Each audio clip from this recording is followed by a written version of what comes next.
Hi, welcome everybody.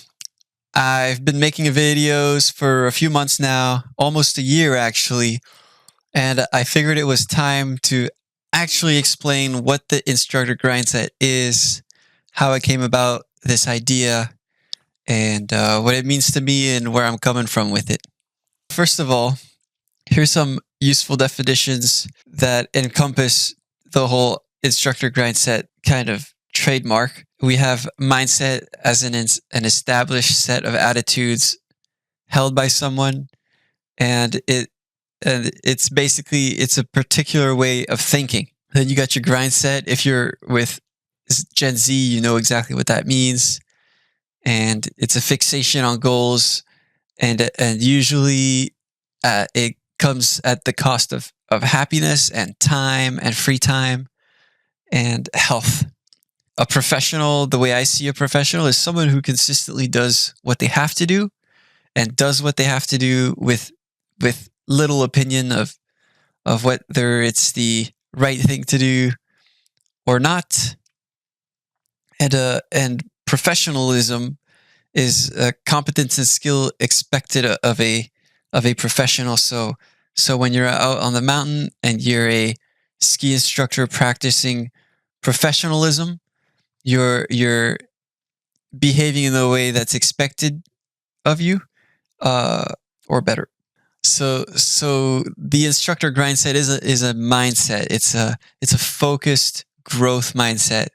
And to be really clear, the difference between a fixed and a growth mindset is that a growth mindset, it implies some sort of confidence, and it's dynamic. It's a confidence that you can change. And a fixed mindset is basically when you believe that that things are just the way they are and that's how they always will be. So that's fixed versus growth mindset.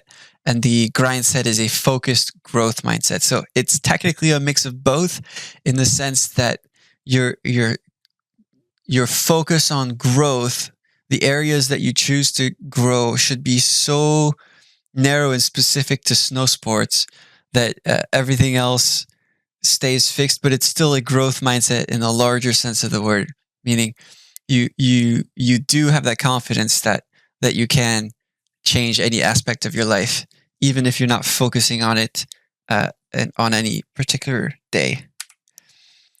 So what does it mean in snow sports? So to me, it's being fixated on continuous education. It's being unrelenting in your certification process, self-study, and ski and ride skills. So all time on mountain, whether it's fun or not, is a time to learn. And in the summer, you read books that have a lot to do with skiing, and you're always looking for ways to make certifications easier or get them done faster and earlier.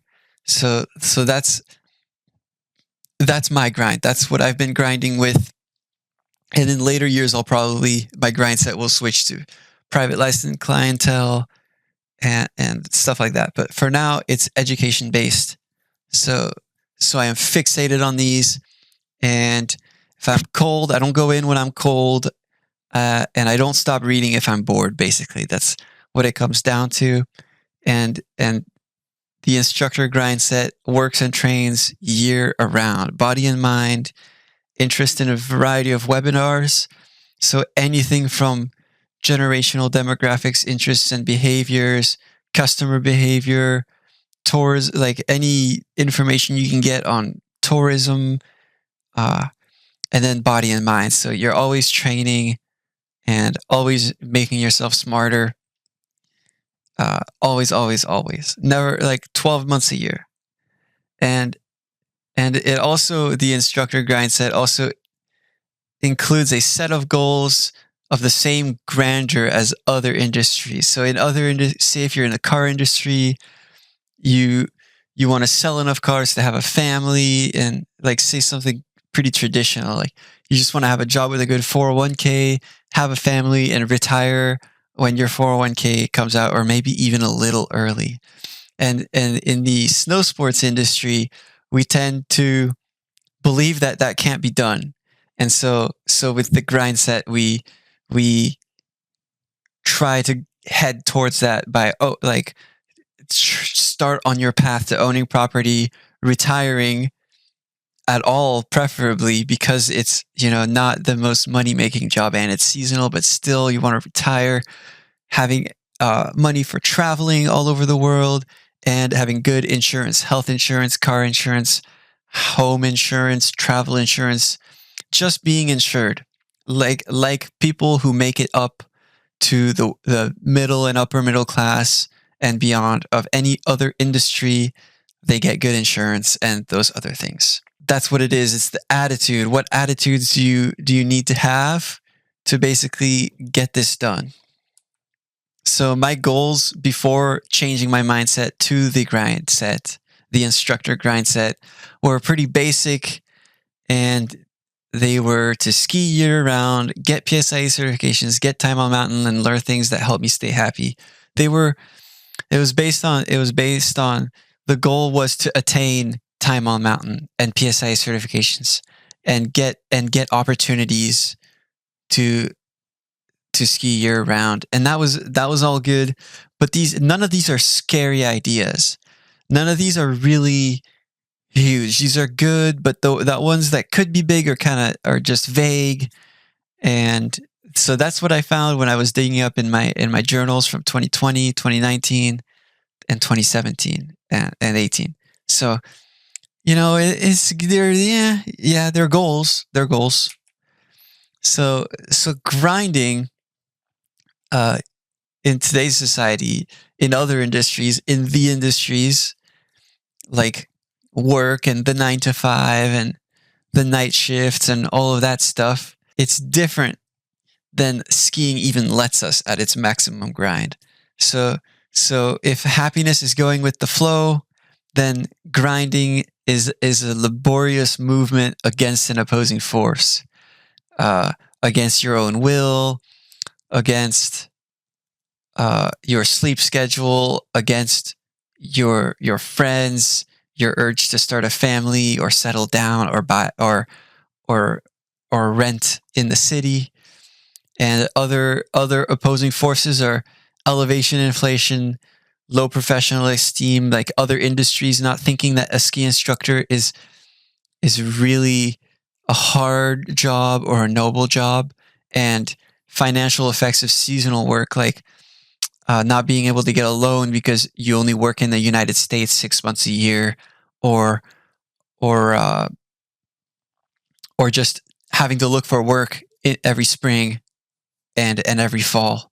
So these are things that you have to, if you're grinding, these are things that you move against, and you move against with confidence, and you just are professional and you just do it because you have to. And typically the effects of grinding are on happiness. You grind your happiness away, and by overworking, stressing, and working so many hours you don't really sleep that well. And ask yourself, is skiing the exception? Are you really able to stay up really late every single night if you're studying for an exam? Or are you really able to stress when you're out skiing? I think no. I think skiing is inherently peaceful, and you can work as hard as the industry will let you still see benefit from, and you'll still be happy. I think skiing is an inherently peaceful and happy thing to do and thing to immerse yourself in. And I think that grinding and really working as hard as you can and being as conscientious as you can doesn't really affect your happiness in the ski industry. I think in this mountain environment, there's other things that can affect your happiness, and they don't have much to do with working as a ski instructor at all. Which brings us to the sorry fools of the mountains. In the mountains, you may have seen or been roommates with non-believers of what the mountains can do for you, for your happiness. You may have had tough roommate situations. I certainly have. I've had roommates. I've lived with alcoholics and drug addicts and schizophrenics and abusive roommates that literally didn't allow me to sleep. And And so there's people like that, and however they may inspire you to be a little bit more like them, waste your time, sleep a little less, watch a little more, I don't know, whatever on the TV, then working against that, those examples that are set in front of you in your younger years is what gets you going. And also Blind Goliath resorts. There's resorts that are so big that you are just a number. And if you like to travel from one resort to another every season, then those big resorts will definitely see you as just a number because you won't have the connections locally. So then I hope that you have a longing to not end up like them, and to resist the changes and the temptations to make changes to your lifestyle to end up more like the non-believers, the people who are arrogant. I think non-believers are arrogant. There's all types of non-believers, so I won't get specific, but basically, if you've seen one complaining in the locker room, or no call, no showing at the mountain, then you know what I mean.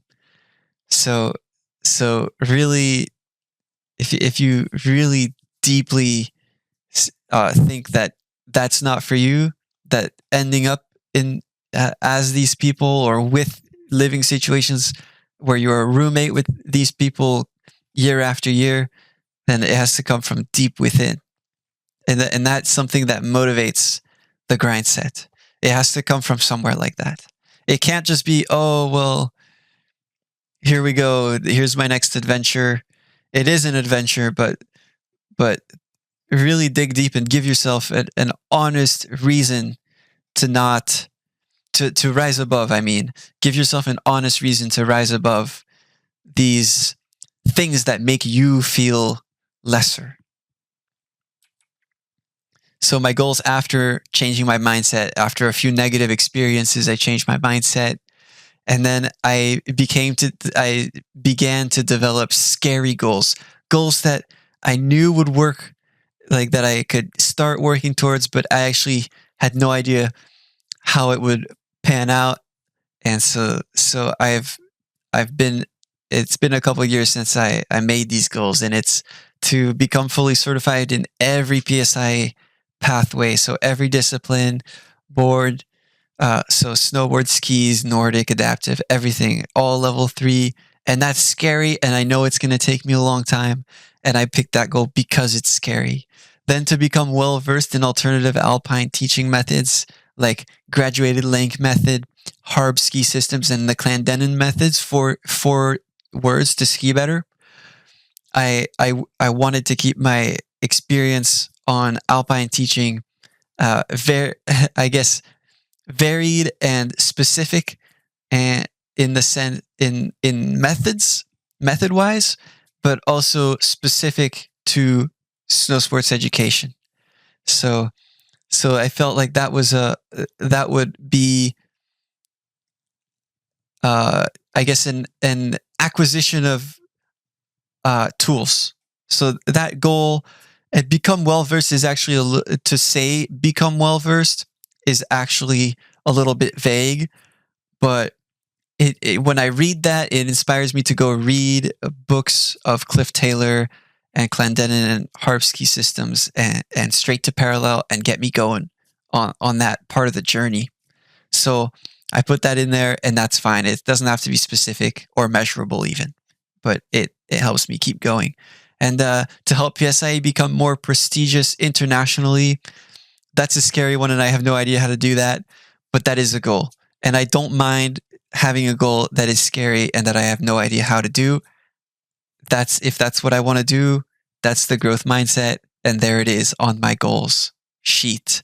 And help snow sports instruction be seen as a prestigious career and literally a profession like other professions, like accountant and doctor and these other jobs where if you're sitting at the dinner table and you say, I'm one of these, and people say, oh, instead of, oh, okay. So that's the difference I want to help inspire for other snow sports instructors. And also, a pretty scary goal. That's a big endeavor, and I don't know how to do it, but I'm just gonna see what I can do by educating myself, and then maybe it'll happen naturally, and maybe it'll be a little bit tough, but we'll just stick with it. And lastly, my last goal is to retire. A lot of ski instructors, they'll have a career in something else and then move to being a ski instructor instead of retiring because they want to stay active and they like the community.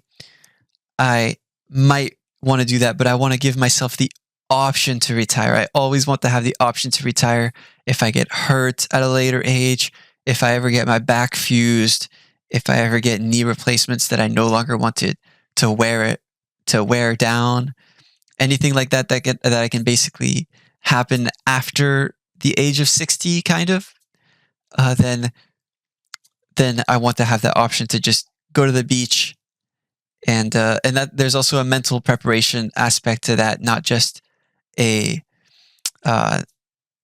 financial requirement. I also have to be willing to let go of the mountains if I ever get pushed out of the mountains by my own physical inability to continue. So what does the instructor Grindset actually look like day to day? So what are things I have been doing and want to do to be highly conscientious and be a bit of a leader in the way that I act, and be a good role model for younger instructors or instructors that are less serious? What do I actually do? Well, the first few things I do is good lineup behavior. So I always want to be up out of the crowd, up more closer to rentals and the tickets booth, so that I'm not only catching everyone who is on their way up to lessons or lost and looking for lessons, I'm also saying hi to basically anyone who walks by.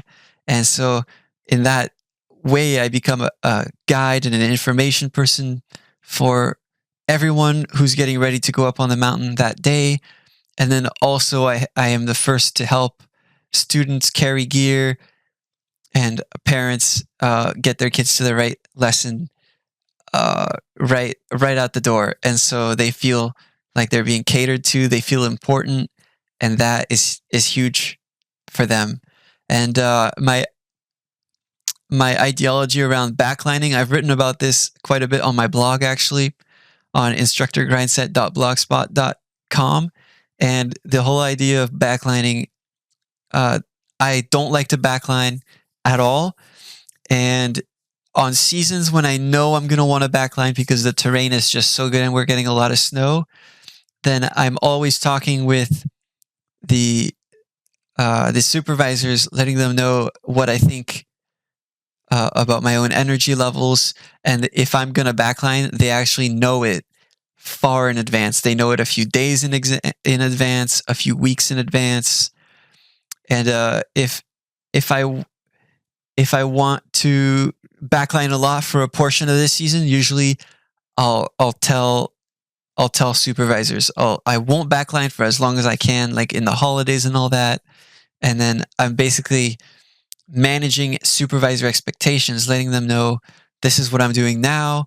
I'm working extra hard, and later on I may backline, like in the spring, and I'll give them kind of like a date range of months in advance, so that they kind of know that I have a good attitude. I'm always backing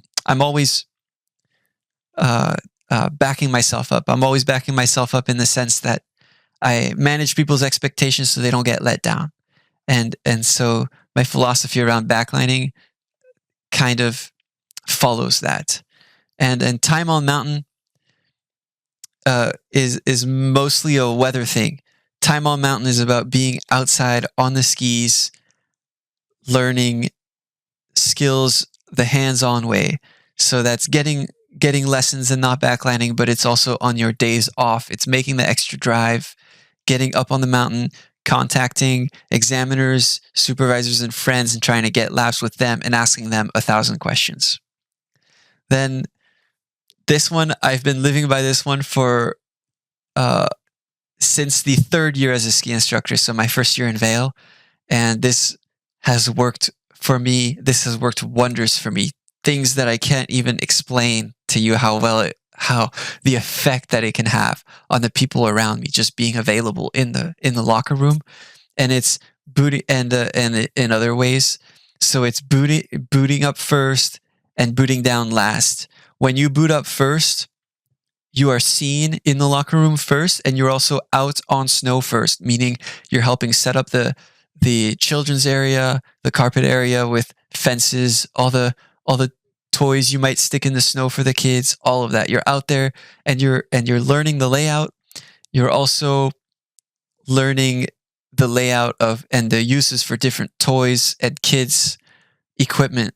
So that is partly covering your back, making sure that you are seen as a role model, but it's also something for you do for yourself. It's part of spending time on mountain, is getting there out there as early as the locker rooms open and booting up after you've talked to everyone and fully exhausted your social energy and asked a lot of questions and made yourself useful up to the last minute. So then that brings me to time spent in locker room. What I mean by that is it's yeah, if you get paid for 30 minutes to boot up and boot down, I'm not saying spend that time in the locker room. I mean be available in the locker room. If someone starts talking to you and talking and talking like the way instructors do, maybe maybe it goes on half an hour, maybe just keep listening. Don't even cut off the situation if you can, if you have nothing else to do, just because you want to beat the traffic down a hill. Actually listen to what people have to say, and being interested, being the only person to be interested, can get you mentors and it can get you private lesson referrals, and you need that. So that's part of networking, but networking goes far beyond just the locker room, of course. Networking is how do you behave on your off days to take laps with people who you can learn something from, and what events are you doing that give you an opportunity to actually make meaningful connections with people. So not just exams, but convention and maybe webinars that are more interactive. So um, not so much webinars that are just classes where a PSIA trainer would log in, talk to you, and then log off. So some place where there's discussion. If you're grinding and you are thinking in the instructor Grindset, then you're always looking for where are the discussions happening on Facebook, on in webinars, at the convention. You're always looking. And also day to day, you're highly conscientious. Everything you do, you take your time to do it, and you do it to the best of your ability, and you ask for feedback. Being highly conscientious is also about being able to ask people how you did, and not only that, asking the right people how you did, and actually getting feedback from people who are comfortable telling you if you didn't do such a good job, and trying to find people who are a little bit more down to earth like that is tricky, but they do exist. It is the mountains after all. And selectively being down to earth is kind of an interesting idea I've had. Basically, when you're doing all these things, you're like a hyper instructor. You're doing so well, but you're exhausting yourself, your social battery, maybe your physical battery. You're exhausting yourself, and at first this may not be you. It may not be you in the sense that you may be more extroverted than usually are. You may be spending more time on mountain than you usually are, and things it's just not you anymore. But this is the idea that when it's time to interact with people or just interact with the mountain, that you can turn your delusions down a bit. So your hard goals that seem impossible, not everyone needs to know them. Don't go around saying, "Oh, here are my goals. Be modest, be a little bit discreet, and don't let the talking do too much of the work for you. Your actions should be doing most of the work for you here. And so have your delusions, have your times when you're stressing a little bit that you want the fence to be perfectly straight. A little bit OCD, that matters, but then when it's time to interact with people or the mountain, you reel it in. You are real again, and you are yourself effortlessly.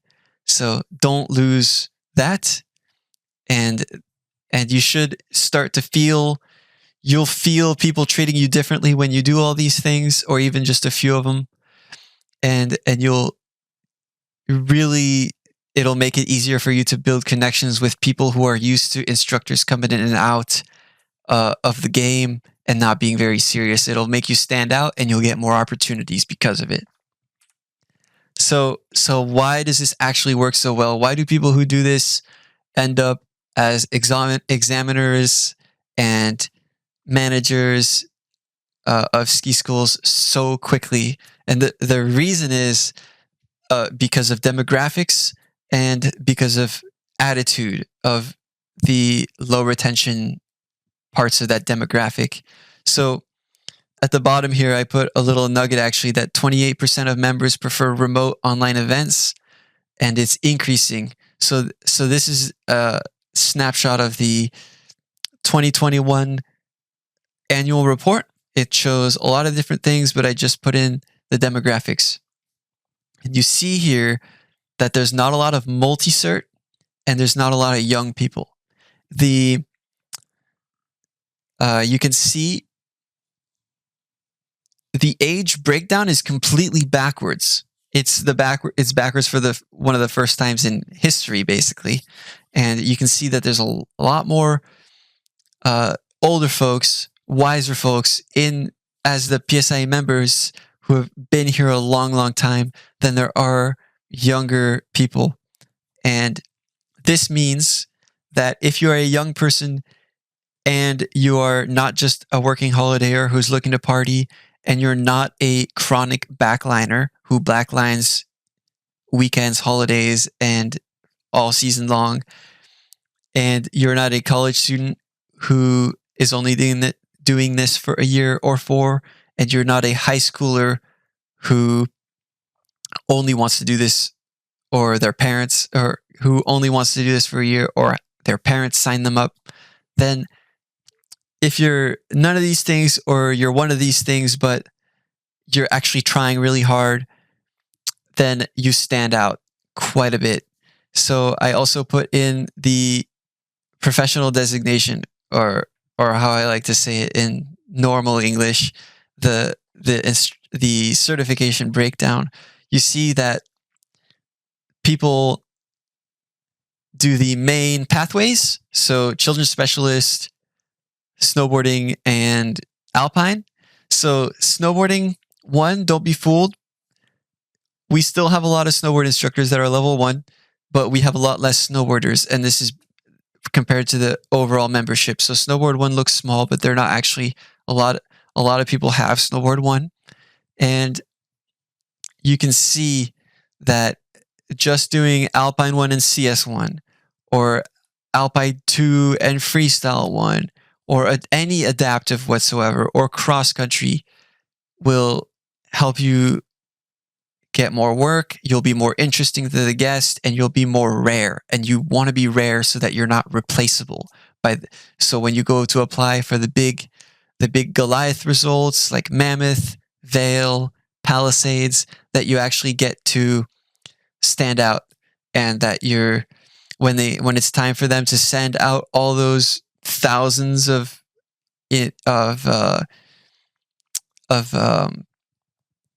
interview schedule requests, that yours doesn't get missed because it stood out, and that the talent acquisition team wants to make sure that they don't miss you, because they want to hire pretty much everyone who applies. But if they miss 40 or 50 people who never get their application replied to, they're never gonna care. So try to stand out right from the application process with multi-certs. So that's that for you. It works well because the second you start working really hard and acting like you're in it to win it and you're here for the long haul, then people know what that looks like because there's a lot of people who've been here for the long haul. And also, you're standing out because there's not a lot of people in your age group who are here for the long haul. So, how can you start today? And it starts with giving yourself the tools. If you give yourself different tools, then you will think differently. And it starts on the PSIA website, the Matrix, YouTube, networking for employee housing, fitness, understanding your winter behavior, and Facebook. So I'm only going to chat on a few of these because you know what most of them are. You know how to use YouTube to become a better skier. So the PSIA website is going to have your calendar, and you need to study the calendar weekly. The Matrix is the e-learning side of PSIA. The e-learning website, you can find it on the PSIA website. There's going to be links here and there. And it's going to have videos of the standards at each different level for a lot of disciplines, but it's also just going to have a lot of fun information, videos to watch, and presentations that have a lot to do with the way the industry is today. So the Matrix is where you find presentations that happened at National Academy and conventions and all these different places that are just nuggets and tidbits, and they have a lot of content on the Matrix. It's actually kind of incredible everything they've managed to put up there, and a lot of it is private, so you can't even find it on the PSIA YouTube channel. For YouTube, don't just go on the YouTube channel for PSIA. Go see what Rookies Academy has. Go see other videos on this channel. Go see Coach Trifes and Ski Addiction and anything you can get your hands on that's actual educational content, like Debbie Armstrong and channels like that. So that should be done year around. If you're really grinding, you should be focused on gathering resources and developing tools to become a better instructor year round. So then here's another one that helps you kind of get away from these situations that make you feel lesser than is networking for employee housing. And you do this by contacting support or your hiring manager who you interviewed with. So whoever you interviewed with, if you interviewed this summer and fall, let them know that you're worried about your employee housing allocation and that you're new to the area, and if that's the case, of course, and let them know that you want a way to connect with people looking for employee housing. So that's what you should do with the person who interviewed you. See if they can get you into whatever Facebook groups, or maybe they'll just personally know someone who is also going to employee housing, and you can do a roommate request. So do that if you're really looking to get proactive and give yourself the best chance to give yourself the environment that you need to rest and recover after a long day of using your social battery at 110%. That's pretty good. So don't use that step as a way to get accountability. If you go on for example, the Facebook, you can also find people who are looking for employee housing in the Facebook housing groups of wherever you're looking to move. So put something in there. You can say you're looking for employee housing roommates in there, and you may find someone. So do all that, but it's not a source of accountability. So if you do this and you get connected with someone who is part of the network in the mountain and knows the managers, then you need to actually be highly conscientious and do all the things listed before, because you'll be under the magnifying glass. Maybe it depends. So then your fitness, honestly, just do what keeps you coming back.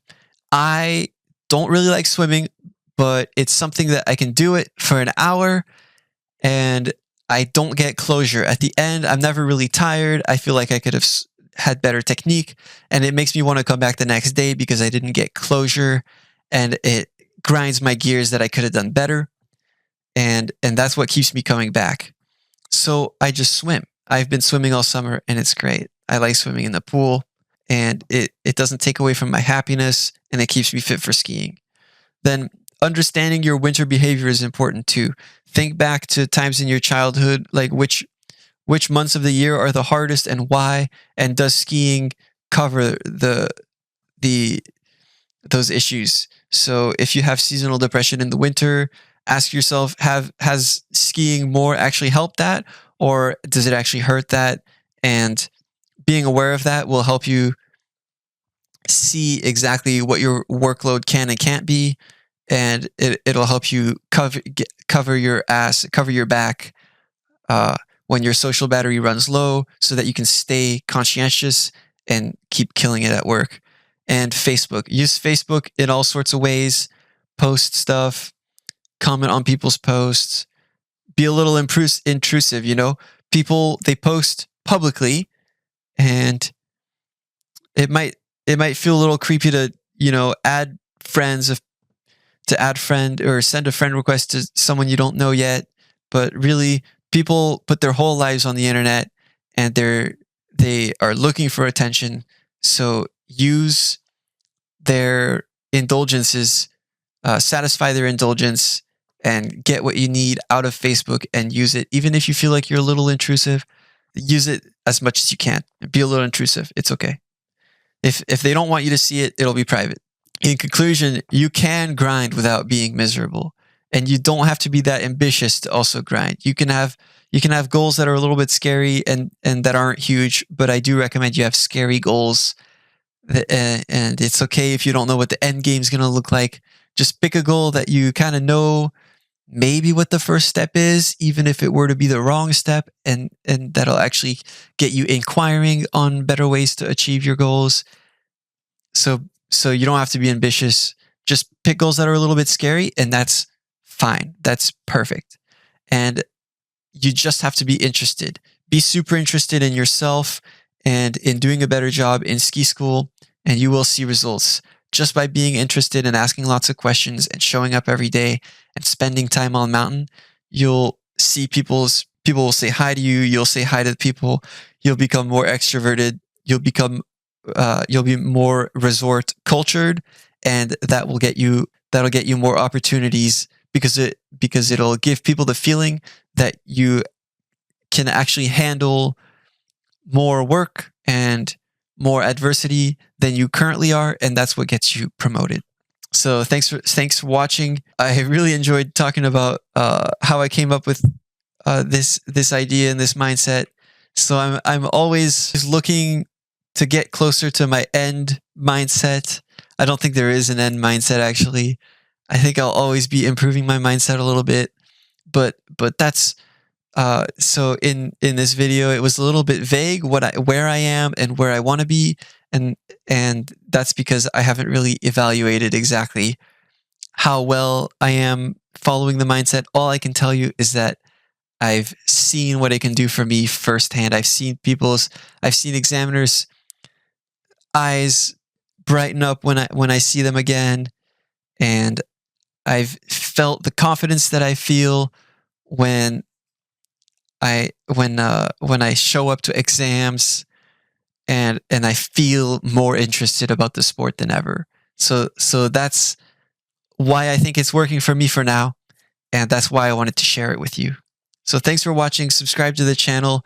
I post regularly, and it's a lot of fun. It's a lot of fun making these videos, and I hope to upload many more of them. Thanks for watching.